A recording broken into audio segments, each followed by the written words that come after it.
हमारी एक व्यूअर हैं प्रिया, कानपुर में रहती हैं। वो अक्सर अलग अलग दिनों पर फास्ट रखती हैं, यानी खाने की कुछ चीज़ों से परहेज करती हैं, अपनी डाइट कंट्रोल करती हैं। अब प्रिया जानना चाहती हैं कि वो जो खाने में इतना कंट्रोल कर रही हैं, क्या उसका उनके शरीर पर कोई असर पड़ता भी है या नहीं। क्या फास्टिंग से उनका बढ़ा हुआ वजन कम हो सकता है। जब शरीर को रोज़ की तरह खाना नहीं मिलता तो शरीर में क्या क्या होता है। अब सवाल इंटरेस्टिंग है तो हमें लगा कि इसके जवाब भी ज़रूर तलाशने चाहिए। तो चलिए फिर आज सेहत के इस एपिसोड में हम इसी पर बात करेंगे। डॉक्टर से जानेंगे कि जब आप फास्टिंग करते हैं तो शरीर में क्या होता है, फास्टिंग करने के क्या फ़ायदे हैं, क्या फास्टिंग करने से वेट कम हो सकता है और किन लोगों को फास्टिंग करने से बचना चाहिए। सुनिए। Brought to you by Sensodent K। बस पैक नहीं है। SLS पैराफिन और दूध का करंट भी कौन तो लाइफ का करंट ऑन कुछ भी तो ट्राई करके देख ले। Sensodent K toothpaste for sensitive teeth. हमारा शरीर जब हम खाना खाते हैं तो वो ग्लूकोज जो होती है वो स्टोर होने लग जाती है मसल में और लिवर में ग्लाइकोजन के फॉर्म में। तो जैसे इंसान खाना खाना छोड़ता है तो ये स्टोर फॉर्म ऑफ ग्लूकोज यानी कि ग्लाइकोजन धीरे धीरे ब्लड में रिलीज होने लग जाती है। तो लगभग 24 घंटे के बाद ये सारे स्टोर खत्म हो जाते हैं। उसके बाद अगर कोई इंसान 24 घंटे से ज्यादा फास्टिंग करता है तो धीरे धीरे शरीर कुछ परिवर्तन लाता है। फिर हमारा शरीर जो स्टोर फैट है बॉडी में उसको इस्तेमाल करने लग जाता है। जब इंसान का फैट भी धीरे धीरे खत्म होने लग जाता है तो शरीर अपनी मसल्स को ब्रेक डाउन करके फिर ग्लूकोज पैदा करना चालू कर देता है। कई अध्ययन में पाया गया है कि फास्टिंग करने से वेट लॉस होता है। फास्टिंग करने से आपकी इच्छा सोचने की शक्ति तेज होती है। कुछ अध्ययन में ये भी देखा गया है कि फास्टिंग करने से कैंसर की होने की संभावनाएं कम हो जाती हैं। इस विषय में कई अध्ययन हुए हैं तो देखा गया है कि 12 से 24 घंटे की अगर कोई फास्टिंग करता है तो बॉडी धीरे धीरे मेटाबॉलिज्म स्लो होने लग जाता है। तो लंबे समय तक अगर कोई फास्टिंग करता है तो बॉडी अपना मेटाबॉलिज्म रेट जो है वो घटाने लग जाता है।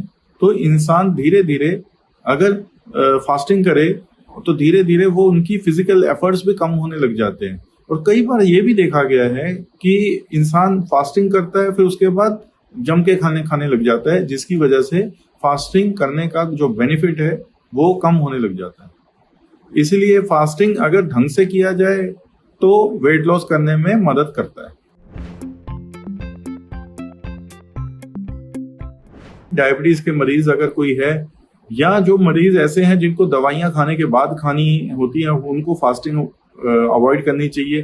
प्रेग्नेंट लेडीज हैं, छोटे बच्चे हैं, ऐसे और जो इंसान जिनको खाने की से रिलेटेड कुछ बीमारियां हैं तो ऐसे लोगों को फास्टिंग अवॉइड करनी चाहिए। देखिए, फास्टिंग से वजन तो घटता है लेकिन तभी जब उसे सही तरीके से किया जाए। वेट लॉस के लिए फास्टिंग के दौरान क्या खाना चाहिए ये हम आपको अभी थोड़ी देर में बताएंगे। अब बढ़ते हैं सेहत के अगले सेगमेंट की तरफ, तन की बात। फेफड़ों की बीमारी COPD से जुड़े ये मिथ जानते हैं आप?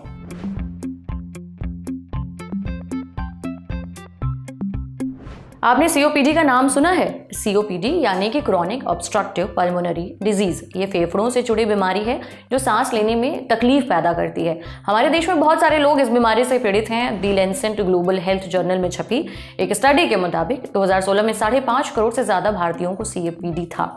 अनुमान है कि यह आंकड़ा 2024 आते आते और बढ़ गया होगा। अब जितनी बड़ी ये बीमारी है उतने ही इससे मिथ जुड़े हुए हैं। COPD से जुड़े ऐसे ही कुछ मिथकों के बारे में हमें बताया डॉक्टर विकास मित्तल ने। पहला मिथ है कि COPD सिर्फ सिगरेट पीने वालों को होता है। डॉक्टर विकास कहते हैं कि COPD होने की एक वजह स्मोकिंग है, लेकिन ये इकलौती वजह नहीं है। जो सिगरेट नहीं पीते उन्हें भी COPD हो सकता है। जैसे अगर आप पहले स्मोक करते थे अब नहीं करते, या फिर अगर आप सेकेंड हैंड स्मोकिंग कर रहे हैं तो भी आपको COPD हो सकता है। सेकेंड हैंड स्मोकिंग में आप खुद सिगरेट या बीड़ी नहीं पीते लेकिन आपके आसपास वाले पीते हैं, जिसका धुआं आपके अंदर सांस के जरिए पहुंच जाता है। यह स्मोकिंग जितनी ही खतरनाक है। इसके साथ ही वायु प्रदूषण, सांस के रास्ते में किसी इन्फेक्शन और जीन्स में म्यूटेशन की वजह से भी COPD हो सकता है। दूसरा मिथ है कि सीओपीडी सिर्फ बुजुर्गों को होता है। ये बात पूरी तरह से गलत है। हालांकि ये 60-65 साल से ज़्यादा के लोगों में ज़्यादा आम होता है, ये ज़रूर बात है। लेकिन ये युवाओं को भी हो सकता है। जैसे अगर किसी युवा को अस्थमा है, कोई खास जेनेटिक कंडीशन है या फिर सीओपीडी की फैमिली हिस्ट्री है, तो उस युवा को भी ये बीमारी हो सकती है। तीसरा मिथ है कि सीओपीडी महिलाओं को नहीं होता, सिर्फ पुरुषों को होता है। डॉक्टर विकास कहते हैं कि ये बात भी सही नहीं है। ये महिलाओं और पुरुषों दोनों को ही हो सकता है। देखिए, जिस भी व्यक्ति में सीओपीडी के रिस्क फैक्टर्स होंगे, ये उसे हो जाएगा। व्यक्ति का जेंडर मायने नहीं रखता। चौथा मिथ है, अगर सीओपीडी हो जाए तो इससे बचने के लिए कुछ नहीं किया जा सकता। ये बात भी पूरी तरह से गलत है। इसके लक्षणों को ठीक किया जा सकता है और सीओपीडी को बढ़ने से रोका जा सकता है। इसके लिए मरीज को कुछ दवाएं दी जाती हैं, इनहेलर दिया जाता है, लाइफस्टाइल में कुछ बदलाव करने को कहा जाता है। अगर ज़रूरत पड़ी तो लंग ट्रांसप्लांट भी किया जा सकता है। देखिए, सीओपीडी एक इरिवर्सिबल बीमारी है, यानी ये समय के साथ बढ़ती है और पूरी तरह ठीक नहीं हो सकती। इसका मतलब है कि एक बार हो जाने के बाद ये जीवन भर चलती रहती है। इसलिए ज़रूरी है कि इसे होने ही ना दिया जाए। तो अगर आपको सांस लेने में तकलीफ होती है, सीने में जकड़न लगती है, घरघराहट होती है, खांसी के साथ कफ आता है, बहुत थकान लगती है, तो एक बार डॉक्टर से ज़रूर मिलें ताकि सीओपीडी का समय पर इलाज हो और इसे बढ़ने से रोका जा सके। समझे? अब बारी है सेहत के आखिरी सेगमेंट की, खुराक यानी एक झक्कास सी हेल्थ टिप। फास्टिंग करके वजन घटाना है, डॉक्टर से जानिए क्या खाना चाहिए।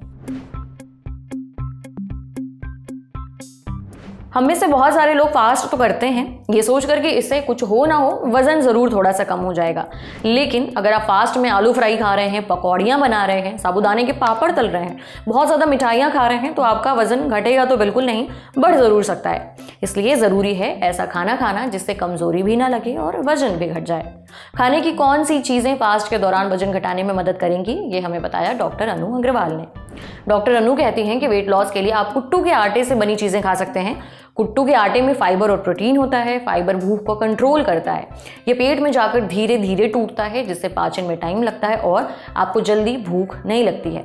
इसी तरह प्रोटीन भी पेट को भरा भरा रखता है, जिससे आप ओवर ईटिंग नहीं करते, फिर वजन घटाने में मदद मिलती है। इसका ग्लाइसेमिक इंडेक्स भी मीडियम होता है। कुट्टू के आटे का ग्लाइसेमिक इंडेक्स 54 होता है, यानी इसे खाने के बाद कार्बोहाइड्रेट धीरे धीरे ग्लूकोज में बदलता है, जिससे ब्लड शुगर लेवल तेजी से नहीं बढ़ते। आप सिंघाड़े का आटा भी खा सकते हैं। इसमें प्रोटीन और फाइबर के साथ साथ calcium, potassium, iodine, iron, zinc और फास्फोरस होता है। सिंघाड़े के आटे से बनी चीजें खाने पर आपको वेट लॉस में मदद मिलेगी। हाई बीपी कंट्रोल में रहेगा और आप पूरा दिन एनर्जेटिक भी रहेंगे। आप चाहें तो समा के चावल भी खा सकते हैं। ये प्रोटीन, फाइबर, आयरन और जिंक का अच्छा सोर्स है। इसमें रेजिस्टेंट स्टार्च होता है।